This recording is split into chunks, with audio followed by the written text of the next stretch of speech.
Yung ghostwriter mo, kailangan pa ng ghostwriter.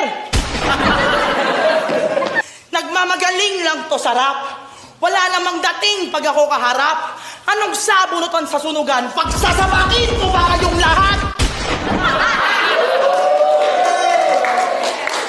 You want to see me fight with these witches? Makamukhang intay na tagalinis. Habang ako maingay pa rin, puro grind lang at business. Ako dahilan ba't tumaas price mga tickets? No hype pati gimmicks.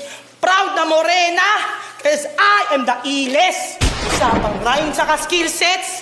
Ikaw tamang ride lang sa dickheads. Isa-isa ko tong ita-take down. Copyright sa pag-remix. 10 years in the game, I still mind my own business and write my own lyrics. Wag na wag nyo akong kinukumpara dito sa my ghostwriter na bitches.